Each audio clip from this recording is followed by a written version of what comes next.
이번 시간에는 이 객관식 세법 시즌에 맞춰가지고 객관식을 어떻게 고득점할 수 있는지에 대해서 이야기해 보려고 합니다.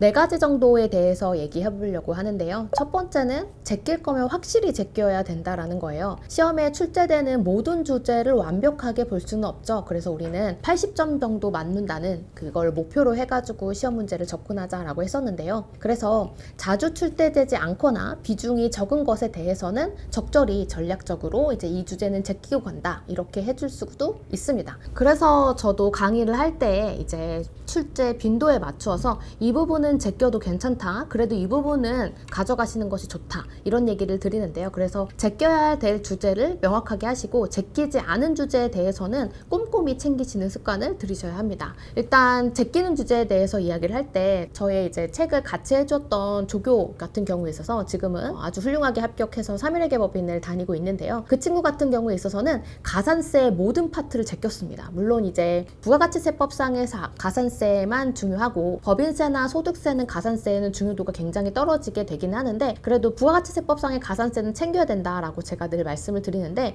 그 친구는 1차든 2차든지 간에 있어서 가산세를 모두 제꼈음에도 불구하고 합격을 했어요. 그런데 그 친구는 가산세를 제꼈다라고 할지라도 여러분들이 제끼는 다른 주제에 대해서는 가져갔습니다. 예를 들면 합병도 다 챙겼고 양도소득세도 챙겼고 이런 식으로 가산세는 제꼈다라고 할지라도 다른 주제들을 가져갔기 때문에 다른 주제들이 나왔을 때는 대비가 될 수 있었겠죠. 그래서 제껴야 될 주제는 확실히 제끼고 그래서 시험장에서 그 제낀 주제를 만났다라고 한다면 빠르게 그냥 넘어가고 다른 것부터 풀 수 있도록 하는 전략을 가져가는 것이 좋습니다. 그런데 제끼는 주제가 너무 많으면 안 되겠죠. 그러면 주로 뭘 제껴야 되느냐랑 그 다음에 출제 빈도에 같은 것에 대해서는 고정 댓글을 확인해 주시면 될 것 같고요.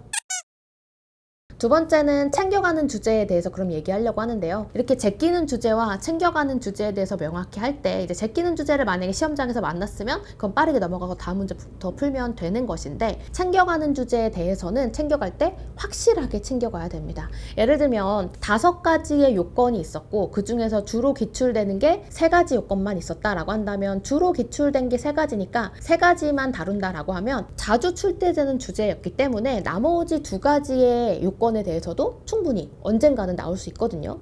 그리고 여기저기 껴서 나올 수도 있고 그렇기 때문에 가져가는 주제다라고 한다면 기출되었던 3가지만 챙겨서 외우는 것이 아니라 나머지 2가지의 요건에 대해서도 다 가져가서 가져가는 주제에 대해서는 확실히 챙겨가실 것을 말씀드리겠습니다.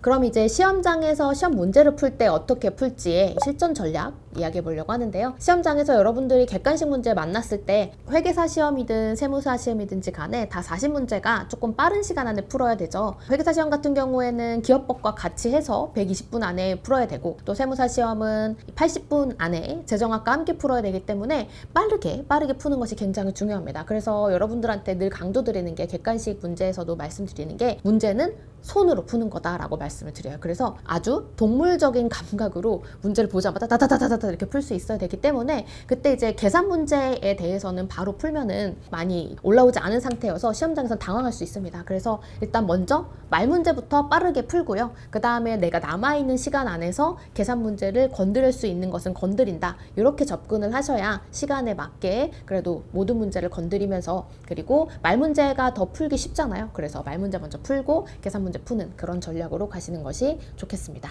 그래서 많은 분들이 물어보시는 게 그럼 제낀 파트에서 시험 문제 나오면 어떡해요? 라는 말씀을 하시는데 우리는 100점을 맞기 위한 시험이 아니죠. 60점만 넘기면 된다. 그리고 평균을 꽈락 없이 60점을 넘기는 것이 세무사 시험이고 그리고 회계사 시험에 있어서도 목표 점수까지만 만들면 되는 거라서 꼭 반드시 100점을 맞아야 되는 시험은 아닙니다. 그리고 제가 말씀드렸던 것처럼 많은 주제를 제끼면 안 된다라고 했었어요. 그래서 제끼는 주제가 나왔다라고 할지라도 당황하지 말고 내가 제끼지 않은 데에서 최대한 건진다 라는 느낌으로 가져가면 되시기 때문에 제낀 파트가 나온다라고 할지라도 당황하지 말고 우리는 100점 맞는 것이 아니니까 우리가 챙겨간 주제에서 최대한 건진다 라는 컨셉으로 가져가시면 됩니다.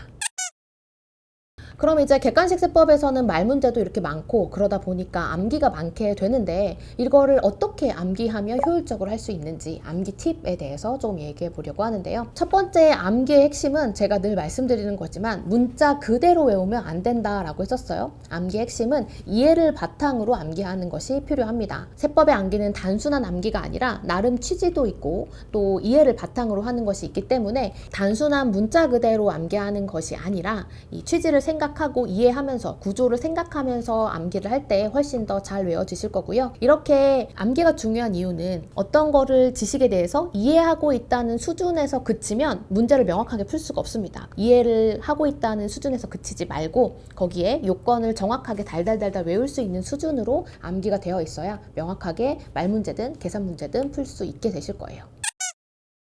다음은 암기법인데 첫 번째로는 이제 말 문제에 있어서는 앞글자를 따는 방식이 있죠. 그래서 제가 앞글자 특강도 멤버십에 영상으로 올려드렸었는데 제가 강의하면서 활용하는 앞글자도 많이 활용하셨으면 좋겠고 또 나만의 암기법 같은 것을 만들어서 앞글자 따서 암기하시는 거 좋습니다. 그런데 이제 주의하실 거는 앞글자를 땄을 때 앞글자가 의미하는 바가 생각이 안 나면 안 되겠죠. 그래서 앞글자를 땄을 때 꼭 의미하는 바와 연결시키면서 보셔야 되고요. 두 번째는 계산 문제는 왁구를 활용하는 방식이 있습니다. 이 계산 문제에서 풀 수가 있으면 말 문제로 풀어놨을 때 당연히 풀 수 있는 문제들도 많거든요. 그래서 계산 문제로 주로 출제되는 것들은 왁구로 정리를 하시고 계산 문제는 좀 챕터, 주제별로 왁구화하는 것이 중요하겠어요. 그래서 저는 계산 문제 풀 때는 왁구를 굉장히 강조하는 편이고 또 왁구 특강 같은 것도 개설해서 두고 있고 또 요점북에도 계산 문제에 있어서는 모든 대부분의 이제 주제들을 왁구를 통해서 좀 정리하려고 하는 편입니다.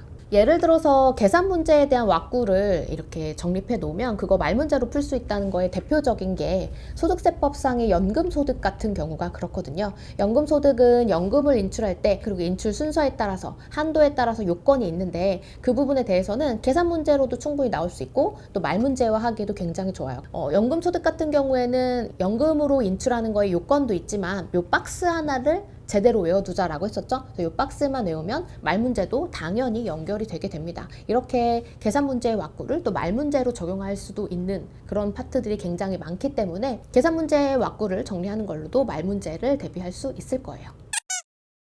1차 시험에서 객관식 문제를 풀 때에는 말 문제를 맞췄는지 계산 문제를 맞췄는지 전혀 중요하지 않죠. 그냥 개수가 많을수록 좋은 것이기 때문에 여러분들이 1차 시험에 가까워져 와서는 계산 문제를 맞추는 것에 집착을 하지 마시고 어차피 말 문제의 비중이 특히나 세무사 시험 같은 경우에는 더 크기 때문에 말 문제를 다 맞춘다라는 그런 목표를 가지시고 접근하시는 것이 훨씬 고득점할 수 있는 길이라고 보시면 좋을 것 같습니다.